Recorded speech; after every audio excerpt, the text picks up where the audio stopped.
여러분 안녕하십니까.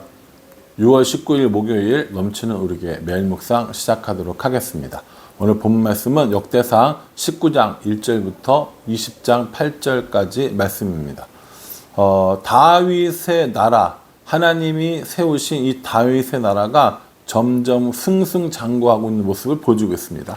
어제 블레셋을 비롯한 모압과 에돔 등등등 이런 나라들을 싸워서 이기는 것들을 봤거든요. 어제 아람의 일부와도 싸웠는데 오늘 또 다른 이 나라들과 또 아람과 얽혀 있는 이런 그 정복 혹은 전쟁에 관한 이야기들입니다. 오늘 누가 나오냐면 암몬이 나옵니다. 1절에 보면 그 후에 암몬 자손의 왕 나하스가 죽고 그의 아들이 대신하여 왕이 되니 이렇게 얘기합니다. 모압과 암몬 그리고 에돔 족속은 모두 다 이스라엘과 친족 관계에 있다고 보면 됩니다.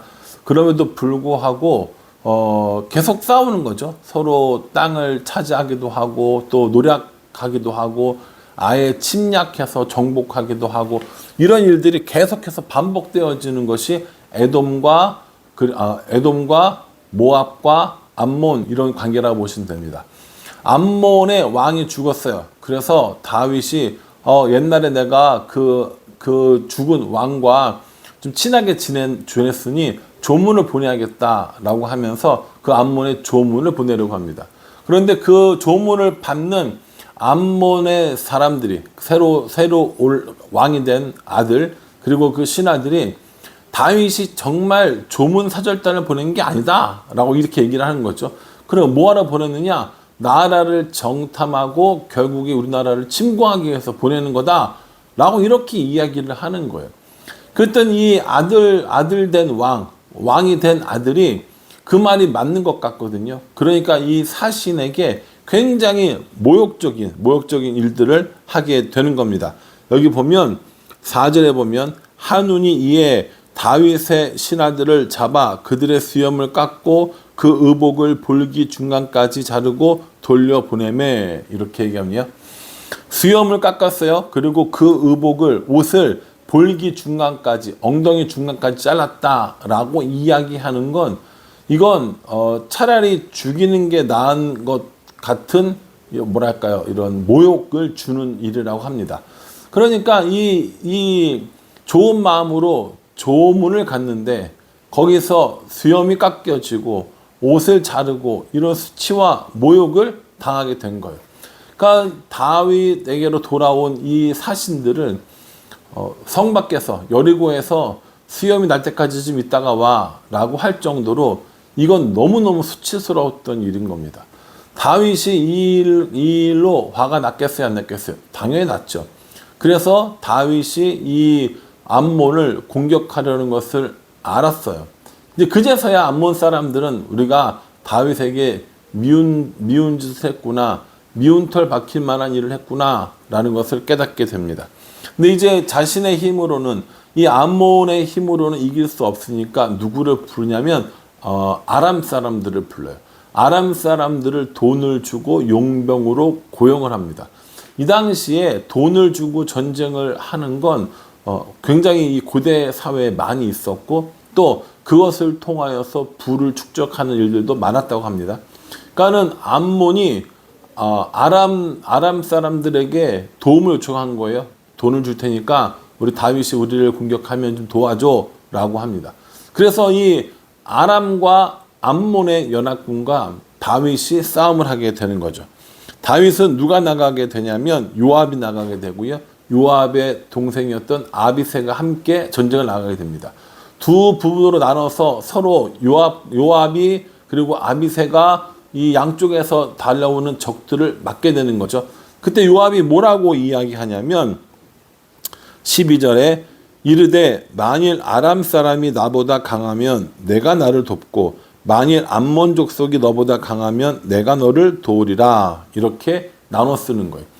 모압은 이스라엘을 기준으로 모압은 밑에 있고요. 아람은 위에 있단 말이에요. 그러니까 위에서도 내려오고 아래에서도 올라오는 거예요. 그러니까 누가 어떻게 막기로 합니까? 요압이 아람을 막고 아비새가 암몬을 막습니다.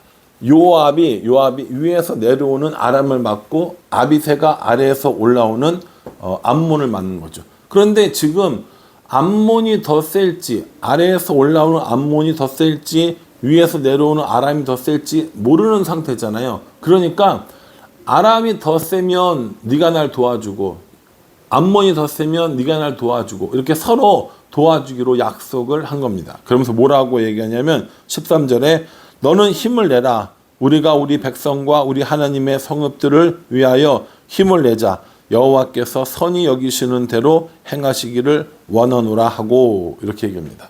이 요압은 다윗의 군대 장관으로 다윗과 참 많은 전쟁들을 치렀던 사람입니다. 아비새도 역시 이 아주 뛰어난 용사 중에 한 명이었단 말이에요. 그러나 이 전쟁이 어떻게 될지는 모른다는 거예요. 더군다나 위와 아래에서 협공을 해서 오는 것이기 때문에 전쟁의 양상이 어떻게 될지 모릅니다. 그런데 목적은 분명합니다. 하나님과 하나님의 백성들을 어떻게 하기 위해요? 지키기 위해서. 백성들과 하나님의 성읍들을 지키기 위해서 힘을 내자라고 하고요. 이 전쟁에서 결국 이기게 됩니다. 전쟁이 그냥 끝났으면 좋겠는데 아람 사람들의 군대가 패하니까 도망가다가 또 다른 아람 군대가 연합해서 또 전쟁을 하고, 하여간에 정말 완전 진짜 진흙탕 같은 싸움이 되는데 결국 이 전쟁에서 누가 승리하느냐? 다윗의 나라가 승리하는 거죠. 그러니까 암몬도 모압도 에돔도 위에 있는 북쪽에 있는 아람도 블레셋도 모두가 다 뭡니까? 이렇게 다윗을 섬기는 주종의 국가가 되었다라는 것이죠. 아예 들어가서 점령하고 살기에는 좀 여러 가지로 이 고대 전쟁의 특성상 불리한 점이 있기 때문에 오히려 조공을 받게 되고 이런 주종의 관계로 섬기는 이 일들을 하게 되었다라는 것이죠. 그렇게 해서 이스라엘 주변에 있는 나라들을 점령하거나 아니면 조약을 맺거나 이렇게 해서 다윗의 영향력 안에 두게 되는 겁니다. 이 당시 다윗의 이런 영토는 굉장히 컸고요. 솔로몬 때 가면 그 영토가 더 커집니다. 그리고 솔로몬 이후로는 솔로몬 때 영토만큼 커진 적은 없었습니다. 그러니까 다윗과 솔로몬 시대에 가장 큰 영토를 가지게 된, 그래서 그때 그 전쟁에서 얻은 그 전리품들, 금과 은과 놋으로 결국 솔로몬 시대에 성전을 건축할 수 있었다라는 것입니다. 또요, 이게 1절, 20장 1절 말씀에 보면요, 해가 바뀌어 왕들이 출전할 때가 되매 요압이 그 군대를 거느리고 나가서 암몬 자손의 땅을 격파하고 들어가 랍바를 에워싸고 다윗은 예루살렘에 그대로 있더니 요압이 랍바를 쳐서 함락시키매, 이렇게 얘기합니다. 왕들이 출전할 때가 되었다라고 하는 건 전쟁할 때가 되었다라는 겁니다. 아무 때나 막 전쟁하는 게 아니라 전쟁을 하는 이런 시기들이 거의 다 정해져 있었다고 해요. 첫 번째 우기는 아닌 거고요. 너무 농사일이 바빠서 백성들을 차출할 수 없을 때도 역시 하지 않았다고 합니다. 그러니까 1년에 우기 빼고 농번기 빼고 이렇게 하니까 많지는 않았던 거예요. 그러니까 왕은 의례껏 그때 군사들을 모집을 해서 그 군사들을 데리고 전쟁을 가서 전리품들을 뺏어오고 그걸 백성들에게 나눠주고 이렇게 했다라는 거죠. 요압은 여전히 용맹하게 계속해서 싸움을 하고 있었는데 문제는 뭐냐면 아까 우리가 읽은 대로 다윗은 나가지 않고 예루살렘에 그대로 있었다라고 하는 거죠. 이 예루살렘에 그대로 있었던 시기에 어떤 일이 생기냐면 밧세바 사건이 터지는 겁니다. 요압을 비롯한 이 부하들은 나가서 싸우고 있는데 다윗은 이제 그렇게 하지 않아도 될 정도가 되니까 성에 남아 있었다가 이 밧세바를 알게 되고 만나게 되고 일이 벌어지는 거죠. 그래서 이 다윗의 인생에서 사실은 이 밧세바 사건은 굉장히 중요함에도 불구하고 이 역대기에는 그 내용이 나오지 않습니다. 왜냐하면 역대기를 기록하는 목적이 사실 그게 아니기 때문인 거죠. 그래서 오늘 이 다윗과 다윗의 군대가 주변의 것들을 다 이기는 모습들에 집중하고 있습니다. 이후에 4절에 보면 이후에 블레셋 사람들과 게셀에서 전쟁할 때에 후사 사람 십부게가 키가 큰 자의 아들 중에 10배를 쳐 죽임에 그들이 항복하였더라. 이렇게 하면서 블레셋과의 이야기를 한 번 더 하는 것들을 볼 수 있습니다. 그러니까 이 블레셋은 정말 이스라엘 사람들을 끊임없이 괴롭히는 이런 민족이었죠. 뭐 지금도 사실은 뭐 블레셋과의 전쟁을 해도 과언이 아니니까. 어쨌든 간에 이 이스라엘 주변 나라를 다 점령을 하고 블레셋에 있었던 키가 큰 사람들, 덩치 큰 사람들, 싸움 잘하는 사람들도 다 이기는 이런 모습을 보여주고 있다라는 것이죠. 자, 한번 생각해 볼게요. 1장부터 9장까지, 뭐 10장 정도까지 족보가 쭉 나와요. 어디에 초점 맞춘 족보냐면 다윗의 초점을 맞춘 족보입니다. 그리고 그 이후로 다윗이 통일 왕국의 왕이 되었고요. 그렇게 하면서 다윗 성을 짓고 하나님의 언약궤를 가지고 들어옵니다. 그래서 하나님께 이제 뭘 받죠? 다윗 언약을 받게 되는 거죠. 나라를 영원히 해주겠다라고 하는 다윗 언약을 받아요. 그 언약을 기초로 해서 이제 나라가 튼튼해지고 영토가 확장이 되고 많은 재물들을 모으게 됩니다. 이렇게 하는 이유가 뭐예요? 다윗이 이렇게 전쟁을 하고 전리품 모으는 이유는 딱 하나입니다. 성전을 짓겠다 이거거든요. 역대기가 우리에게 이야기해 주는 건 결국 이스라엘 백성들이 어떻게 하나님의 백성으로 살아갈 것인가, 이 다윗 왕조가 어떻게 하나님 나라의 왕조가 되었는가, 그리고 하나님이 거하시는 성전이 어떻게 완공되었는가, 이런 것에 열왕기 상이 초점을 맞추고 있다라는 겁니다. 다윗의 나라는 튼튼해졌습니다. 다윗의 나라는 이제 재정도 풍부해졌습니다. 이런 힘과 재정을 가지고 결국 뭘 합니까? 이제 성전을 지으려고 준비를 하는 겁니다. 다윗은 지을 수 없었지만 성전을 짓기 위한 준비는 충분히 해 주었다라는 것이죠. 그래서 여러분 이 역대기를 읽으면서 이 성전이 어떤 역할을 하는지, 또 성전 준비하기 위해서 어떤 일을 하고 있는지 내일부터 묵상할 것인데, 앞에 나오는 모든 전쟁의 이유가 뭐라는 거예요? 성전을 짓기 위함이라는 겁니다. 그럼 이 부분을 묵상하시면서 여러 가지 많은 그 묵상들을 하셨겠지만, 저는 제 나름대로 제 삶 가운데 이런 여러 나라가 있다라는 생각을 했어요.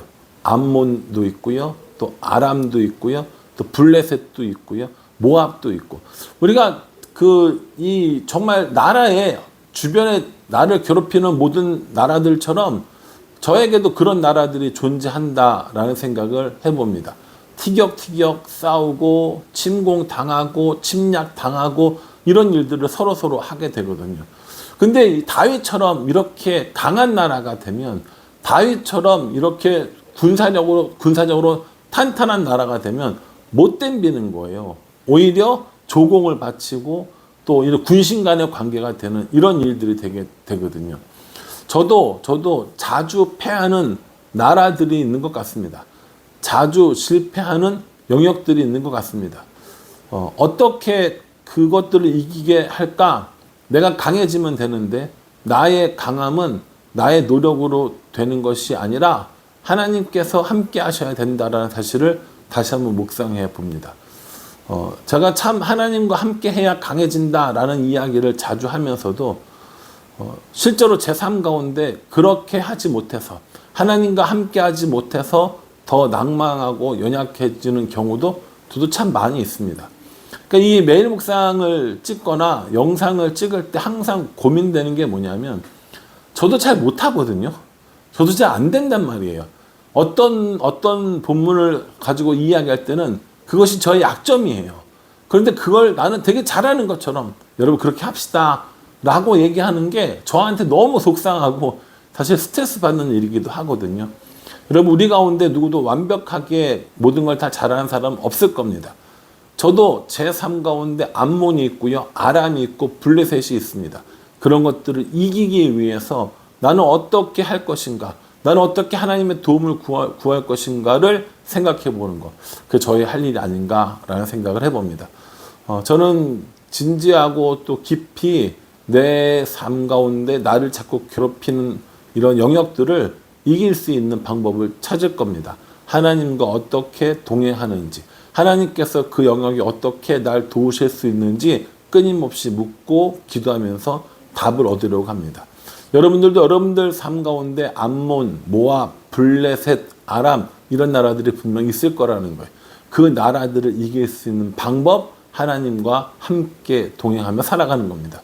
그러니 저와 여러분 모두가 하나님과 동행함으로 날마다 우리 주변의 적들로부터 승리하는 삶을 살아가기를 주님의 이름으로 축복합니다. 기도하겠습니다. 하나님, 여전히 우리들 가운데 암몬이 있고 아람이 있고 블레셋이 있음을 잘 알고 있습니다. 이것들에게 패하는 삶이 아니라 이기는 삶을 살아가도록 도와주시옵소서. 그래서 하나님의 백성으로 하나님 나라의 승리를 위해 살아가는 우리가 될 수 있도록 인도하여 주시옵소서. 지고 망하고 슬프고 낭망하는 자리에 있고 싶지 않습니다. 이기고 강하여지고 하나님과 동행하는 자리에 나아갈 수 있도록 우리 인도하여 주시옵소서. 예수님의 이름으로 기도합니다. 아멘. 이 말씀 잘 기억하시면서요. 우리 주변의 적들을 싸워 이기는 그런 은혜가 있기를 간절한 마음으로 기도하겠습니다.